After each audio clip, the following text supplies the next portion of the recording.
gawa naman nga niyo, ang halutuin natin ngayon din sa bukid mga kamangyan, kaya naman for the go. Ayun na nga niyo mga kamangyan, grabe, sobrang na-excite talaga kami sa halutuin namin ngayong araw. Gawa ng first time lang namin magluto ng sinigang na may pakwan. Dahil rin nga niyo palang karne na binili namin mga kamangyan ay 5 kilo at areho ay 360 per kilo. So talagang medyo may kamahalan na ho talaga yung bilihin ngayon. Ito na yung mga kamangyan, alam nyo ga, sobrang favorite na favorite ko talaga yung sinigang. At ang pinaka-favorite ko talaga ng version ng luto ng sinigang mga kamangyan, yung sa asawa ko. Alam, sobrang harap. Gusto ko kasi talaga yung sobrang asim, sobrang init, ang lambot ng karne. Kung inasabi ko nga din mga kamangyan, kahit araw-arawin kong ulamin ang sinigang at agang okay lamang. Salamat. Pero ayun nga, ngayon pala ang mga kamangyan, hindi ko na ma-imagine kung ano yung magiging lasa na rin. Gawa ng digay yung pakwan. Na miss siya, so baka hindi siya compatible. Well, compatible. Nakita kasi kami dati mga kamangyan, sinigang siya, tapos may prutas din. Hindi ko alam kung pakwan yun. Nagkataon talaga ng ulam namin ay sinigang ngayon mga kamangyan. And sabi namin, parang may bago, lagyan namin ng pakwan. Gawa ng may pakwan din kami nakita kanina sa palengke. Hindi ko alam kung tagpakwan pa baga ngayon mga kamangyan. Gawa ng kukunti na lang sa palengke. Tapos ang mga natira na nga nila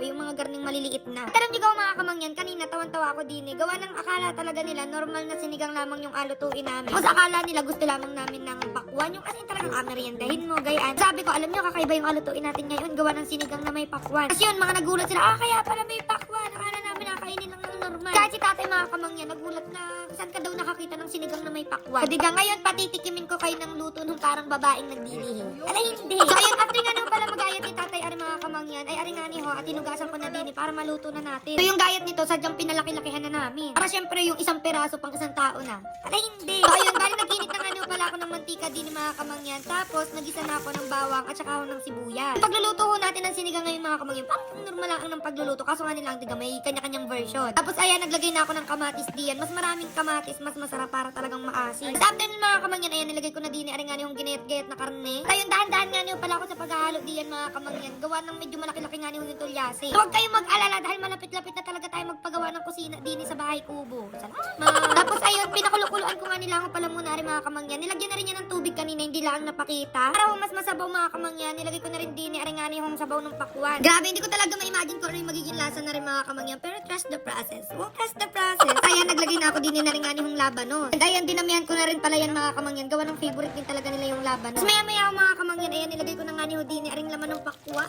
So, tinanggalan na rin pala ng buto yan mga kamangyan. Para nga yung mamaya, dire-diretso na yung kain. Tapos ayan, naglagay na rin ako diyan ng mga pampalasang asin, paminta, patis, at saka pork cubes. Sobrang nakikitan din ako sa kulay na rin mga kamangyan. Gawa ng ganun bagay yung sinigang na talaga namang nakakatakam. Gawa ng kapag walang kulay mga kamangyan, nagamukha siyang nilaga. Tapos ayan, nilagay na ni Kuya Julius nyo dyan aring nga yung sitaw. Sitaw na yan mga kamangyan, pinitas-pitas lang ako din sa paligid. Tapos aring talong. Gusto rin pala namin sa sinigang mga kamangyan, yung marami talagang gulay. Kaya sinunod ko na rin ilagay diyan aring kangkong, okra, at saka siling haba. At syempre, para mas mapaasim aring mga kamangyan, ayan, naglagay na ako diyan aring nga yung sinigang mix. Sinamihan ko na rin na pala ng lagay diyan ng pakwan mga kamangyan, para nga yung mas makita din. Nagulat ako diyan mga kamangyan na hindi natutunaw yung pakwan. Gawa ng akala ko pag nilagay diyan, ano na siya, yung tubig na. Doon pa rin yung itsura niya, hindi siya natutunaw, tapos parang mas natigas siya. Wow, natigas. So ayan, ito pa rin yung kuha ko kanina mga kamangyan. And talagang in love ako sa skin ko. Grabe, napaka-arte. So, sa mga hindi nakakaalam dyan mga kamangyan, nung nakaraan talagang nag-breakouts ako, ang dami kong mga pimples. Hindi ko alam kung bakit talagang naglabasan siya. Kaya ang solusyon talaga dyan mga kamangyan ay ang gumamit ng Rejuveset ng U-Glow Base. Grabe talaga yung pamamalat dyan mga kamangyan, pero normal lang yun. And ayan, talagang nagtuyuan ng mga pimples, ganyan. Kaya sa mga nakakita sa amin, lalo na sa Sikihor, kung bakit ako naka-face mask, kasi ganiyo talagang nagbabakbak. Gumamit talaga ako ng Rejuve nun mga kamangyan, and kailangan mag-face mask para hindi mainitan, ganyan. Sobrang ganda niya talaga mga kamangyan. Ang bilis niya makatuyo ng pimples. Kailangan ko lang ng 7 days, then ayan, magiging okay na siya. Grabe, napaka-okay. Sa wag lang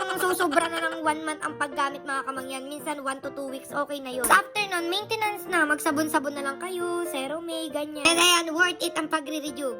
Ayan, balik na tayo din mga kamangyan. Dahil okay na nga niyo pala ang ating sinigang na may pakwan. Ayan, nilagay na namin sa isang lagayan. Para matikman na ako namin, gawa ng kanina pa kami takam na daw. Tapos yung itsura ng pakwan, nagmukha na siyang kamatis. Bakit kasi in-scoop? Salamat! Tapos ayan, naglagay na rin pala ako din sa pinag-alisan ng laman ng pakwan. Para talaga namang feel na feel. Wow, feel na feel. Dahil nga yung okay na rin mga kamangyan, ayan na nga nga niyo at kanina pa talaga kaming takam na takam din Aroy. Hindi na tayo magkakaalaman kung ano nga niyo pala yung lasa na rin mga kamangyan. Gawa ng kakaiba nga siya, gawa ng may pakwan. So ayun, sobrang nasarapan kami din ni mga kamangyan at nag-aagaw yung tamis niya at saka yung asim. Kaya kanina ho, marami-rami na yung sinigang mix na nilagay namin pero talagang medyo, minsan nangingibabaw yung tamis, minsan naman nangingibabaw yung asim. Parang pati ikaw na nakakain, malilito ka na talaga kung nasaan yung pakwan, nasaan yung sinigang. Pero nagustuhan talaga namin yan mga kamangyan, as in talagang naparami yung kain namin. Buti na nga nila ang din ng mga kamangyan, sumakto yung aming sinigang, gawa ng hindi man sobrang init ng panahon. Gawa ng sobrang tindi talaga ng init ngayon mga kamangyan, talagang tagaktak yung pawis namin din. Gawa ng mainit na yung panahon, mainit pa yung sabaw. Pero gayon din naman ako minsan mga kamangyan, talaga nag-request pa ako ng sabaw kahit na mainit yung panahon, naghihigop ng kape. Tigatas kapag malamig, gusto mo halo-halo, ice cream, talaga naman, salamat. Ayun na mga kamangyan, talagang favorite na favorite ko talaga yung kumain din sa bahay kubo, tapos sariwa yung hangin, magkakwentuhan kayo, tahimik, mapapakinggan mo yung huni ng mga ibon, yung mga puno, yung mga dahon. Sobrang priceless talaga ng garden mga kamangyan, literal na mawawala talaga yung problema mo. Ayun ngayon pala mga kamangyan, sobrang excited na ako sa agaw ina kusina dito sa bahay kubo. Gawa ng dati pa lang, kami na talagang nag-comment na magpagawa na kayo ng kusina, ganyan. Di may kusina naman yung bahay kubo. Kaso nga nila ako, minsan ang hirap magluto doon, gawa ng mataas nga ni, ganyan. Tapos hindi ko kasi doon yung mga malalaking tulyasin. Kumbaga yung mga maliliit lang na kawali, kaldero, ganyan. Hindi ko kapag nagaluto kami talagang maramihan, mga higante. Dahan-dahan na kami sa atin, mag-suggest na kayo ng mga gusto nyo lutuin din sa bukid. For the go! So ayun, after namin kumain diyan mga kamangyan, kinuha ko ng aniho, arang lagi namin inainom na Power Cell Herbal Capsule. Sobrang ganda nito mga kamangyan, araw-araw namin yan inainom, mapalakas yung immune system, ganyan. Nagulat ako na sobrang dami din palang nainom niyan. So si tatay talagang araw-araw niya nainom yan. Ay hindi agad-agad na po ang anuman sakit, mabilis makatulog, maganda ang gising. Dami kasi niyang ingredients makakatulong sa katawan natin. So ayun na mga kamangyan, mamili pa rin ako ng bibigyan ng gift. Basta follow niyo lang ating page at share ang video. O siya, hanggang dito na lang ang ating video. Naisip na kami ng design para sa ating kusina din sa bahay kubo. For the go!